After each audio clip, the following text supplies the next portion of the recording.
Good morning, students. We'll start this session by recapitulating what we have discussed in the previous sessions. In the previous sessions, we discussed what is life, what are living organisms, and we discussed the basic characteristics of living organisms which help them which make them different from the non-living organisms. Now, in this session, we'll discuss concept of systematics. So before moving on, we should know what is systematic. Systematic is a scientific study that attempts to recognize, describe, name and arrange the diverse organisms according to an organized plan based on the unique features of species and groups. So what is systematic? It is a scientific study. Now, what will this study do? It will find out, it will make an attempt to recognize, describe and give name to the organism. It will first recognize, then it will describe, and it will give name to the diverse organism. There are diverse organism on the earth. On each and organism, first this systematic will recognize those organism, and then it will give certain description about those organisms, and then it will give the name to the organisms. And how they will do, how the systematic will do? The systematic will do according to an organized plan. Now the systematic will work on an organized plan, and on what this organized plan is based? This organized plan is based on the unique feature of the species and the groups. Yes, the plan will be made on the unique feature of the species and the group. Is it clear? So what is systematic? It is a scientific study of recognizing, recognizing, describing and naming the diverse organisms. There are diverse organisms on the earth. All these organisms will be recognized, described and name will be given on a certain plan, and this plan will be based on the unique characteristics of the organisms. Is it clear? So I am repeating once again, what is systematics? Systematic is a scientific study that attempts to recognize, describe, name and arrange the diverse organisms according to the organized plan based on unique feature of species and groups. Okay, now systematic includes following four fields: identification, classification, nomenclature and taxonomy.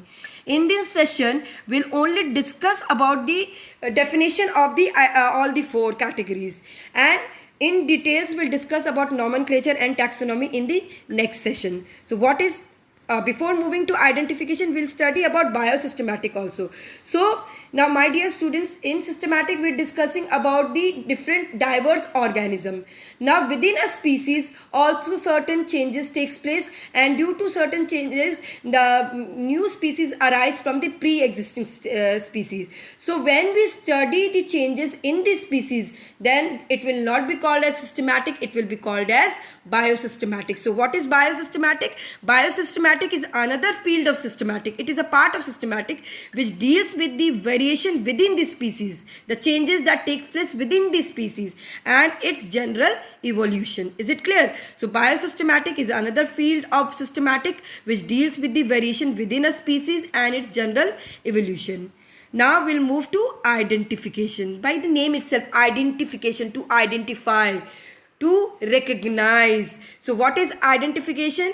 Is aimed at finding the correct name and the proper position of an organism, isn't it? So there are diverse organisms, so we have to find out the correct name and correct position where this organism will fit in the classification. So where it will fit. And how this will be done? This will be done by examining the morphological and anatomical character. What is morphological and anatomical character? Morphological means external characters, anatomical means internal characters. So by studying the internal and the external characters of the organism, so we give the correct name to the organism, and we also find the correct position of the organisms. Now identification is accomplished with the help of biological keys. Yes. Now what are biological keys? Biological keys are certain statements which act as a clue which acts as a clue in finding the identification, isn't it? Like when you are solving a puzzles, so a clue is given, so it helps to solve the puzzle. Similarly, biological keys are like the clues and they help in identification. Is it clear? So what is identification? Identification aimed at finding the correct name and proper position of an organism in an already established plan of classification. This is done by examining the morphological and anatomical character, and identification is accomplished with the help of biological keys. Now we'll discuss what is classification. Now classification, sorting, isn't it? We have already discussed in junior classes also, sorting, arranging. So classification is a scientific ordering of organism. Yes, we order the organism in an hierarchical series, in an order of groups on the basis of their morphological, evolutionary and other relationships. So classification is a scientific ordering of organism in an hierarchical series of groups on the basis of their morphological, evolutionary and other relationships. Then we'll discuss nomenclature. What is nomenclature? By the name itself, nomenclature means giving name.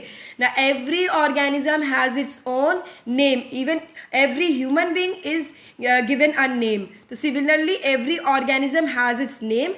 So the scientific study of giving name is known as nomenclature. So what is nomenclature? Nomenclature is the present scientific method of naming the microorganism, protists, fungi, plants and animals. So lastly, we'll discuss what is taxonomy. Taxonomy is a branch of biology that deals with framing laws and principles. Yes, now we were discussing about classification, nomenclature. Now all this classification and nomenclature will be done on the basis of certain laws and principles. And who will frame these laws and principles? So the laws and principles planned for nomenclature and for classification is known as taxonomy. So the branch of biology that deals with the framing laws and principle of classifying the organism on the basis of their evolutionary relationship is known as taxonomy. So taxonomy is a branch of biology that frames the laws for classification. So my dear students, in this session we discuss what is systematics, what is biosystematic, and we discuss the four parts of systematic, that is identification, classification, nomenclature and taxonomy. Okay my dear students, I am winding up the session. We'll continue the session in the next we'll continue the next part of the chapter in the next session. Thank you. Have a wonderful day ahead.